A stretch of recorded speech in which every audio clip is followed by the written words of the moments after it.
One thing I'm very curious to know from people who have met great success is how much of it do you attribute to hard work versus luck versus skill? Wow. I think that hard work is so critical. Mm-hmm. People overplay. I mean, skill is important, but you develop your skill by working hard. Mm-hmm. And like as a writer, people say that I'm a good writer, and I wrote forever, and I loved writing, and I just kept doing it. I've written screenplays and stories and stuff, and I just never stopped doing it. And I think I became better by doing it. Mm-hmm. So I think hard work leads to skill. I don't think that many people are successful in life because they just have some natural ability. Mm. God gives us natural ability, but if we don't work on it, we don't make it good enough to be successful. Mm-hmm. Luck, my wife would say it's not so much luck because I always say to her, gee, if I'd never met that one person that day, this would have never happened. Yeah. She always says, you'd have found a different way. Yeah. So I think it's more God puts us in certain positions in life, and it's providence more than anything. Okay. I do want to be conscious of your time. Well, ask one or two more, I think. That's okay. Okay, sure.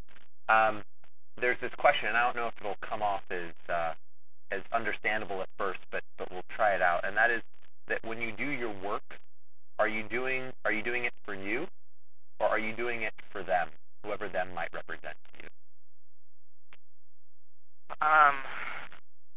Yeah, it's not for me. I enjoy it and I love the process. Mm-hmm. But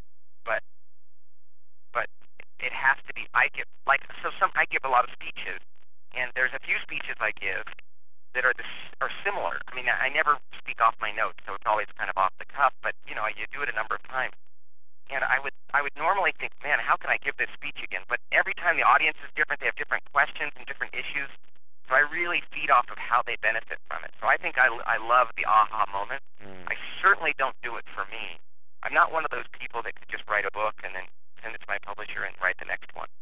I really do want to hear what people think and make sure that it works for them.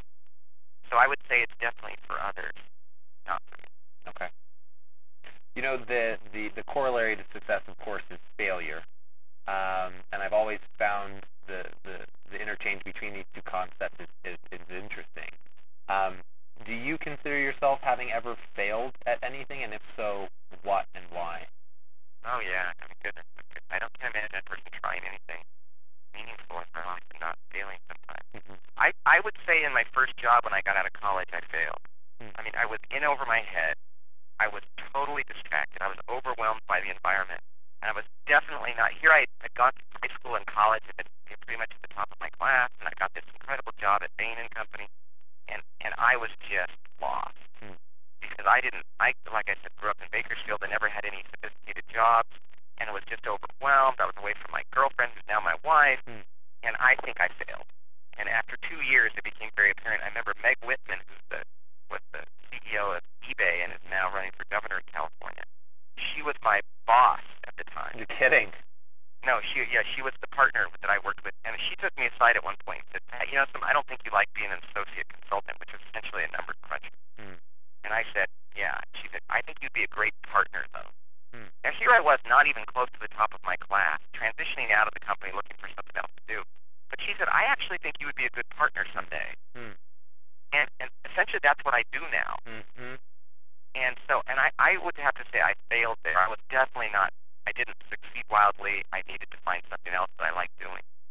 And so, I'd say that as a result of that, I started taking an interest in organizational work, and that's what I do now. Now, so often the failures are gifts.